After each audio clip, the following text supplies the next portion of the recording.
A set of questions, of course, have come up with respect to the new vaccines that are a great blessing that have just been developed for the coronavirus.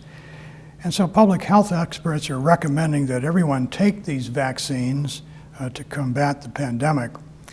And so what are some maybe dimensions of church teaching for Catholics to make that decision? Well, I have a couple of suggestions. There are two key principles of Catholic social teaching: solidarity and the common good. So solidarity means that we are in communion with one another, and that as members of the human family, we have an obligation to care for one another. And then related to that is the common good for everyone, right? So those are key anchors of Catholic social teaching. Pope Francis has lifted them up in his most recent statement called Fratelli Tutti, which is addressed to all of the members of the church.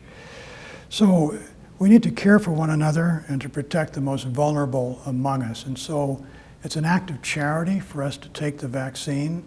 And we can do so, I think, confident that we are doing something which is going to benefit not only ourselves, but our brothers and sisters. So that's the good reason, I think, to take the vaccine. Another issue that comes up, though, are there some ethical concerns about the development of them that might be of concern to some people.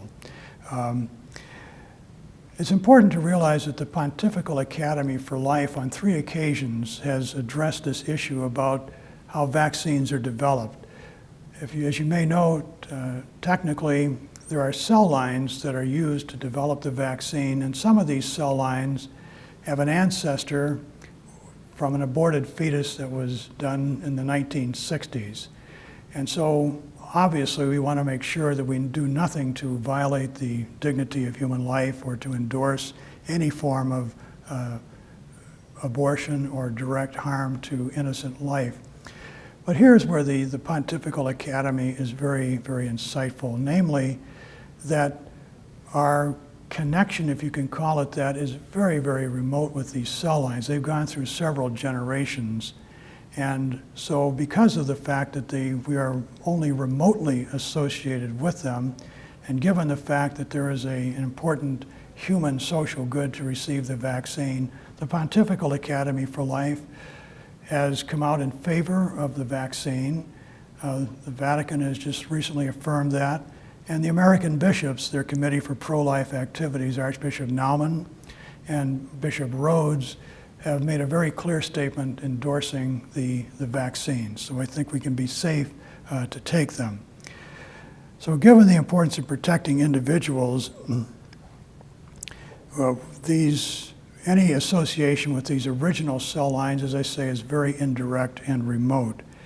And so the principle of cooperation is that principle that gives us guidance about being involved in the wrongful actions of others, right? So to the extent that we're not directly engaged in it or intending it, then we're remotely engaged with it. You know, the classic example is suppose you happen to be in a bank cashing a check, and unknown to you, there's a bank robber who's just come in to rob the bank, and he pulls you out of line to drive the getaway car. Now, are you cooperating with the crime? Directly, no, right? You're being held under duress.